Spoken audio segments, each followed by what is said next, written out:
தேவையான பொருள் வந்து எவ்ரிடே பீஸா பேஸ் இது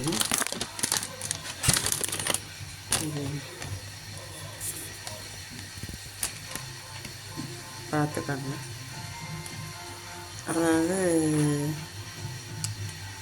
35 rupees 2. சரியா, 35 rupeesக்கு 2 வருது. 200 கிராம் வெயிட் உள்ளது.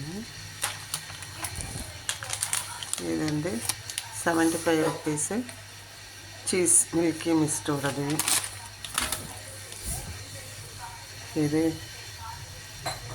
சீஸ் ஸ்குவீஸ்னு இருக்குது. இல்லைனாலும் நீங்கள் ஸ்ப்ரெட் சீஸ் வச்சுக்கலாம்.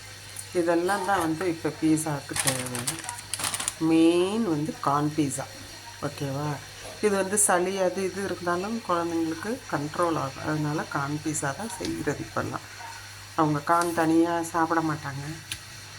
இப்போ பல்லு இருக்கு, கம்பி கட்டியிருக்கா, அந்த மாதிரியெல்லாம் இருக்கவங்க போய் சிக்கிக்கிறோம், அவங்களால கடிக்க முடியாது. அதனால் இதுதான் இப்போ இதை சீவிட்டு ஃப்ரை பண்ணிவிட்டு இது பண்ணணும். அதுக்கு முதல்ல இப்போ 2 பீஸாவில் ஒரு பீஸா என்ன இருக்குன்னா தவாவில் தான் பண்ணுறேன் பாருங்கள்.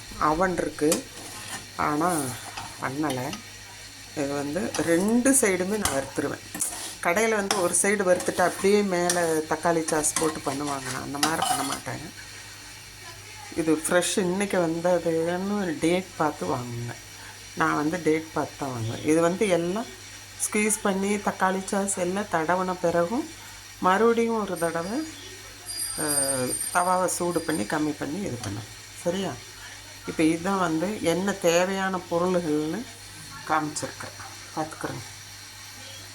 சரியா, இது மாதிரி எவ்ரிடே கம்பெனியை காமிக்கிறதுனால ஒன்றும் இல்லை. நான் காசு கொடுத்து தான் நான் வாங்குகிறேன். கம்பெனியை காமிக்கிறதுனால ஒரு பிரச்சனையும் வராது. பார்த்துக்கிறேன்.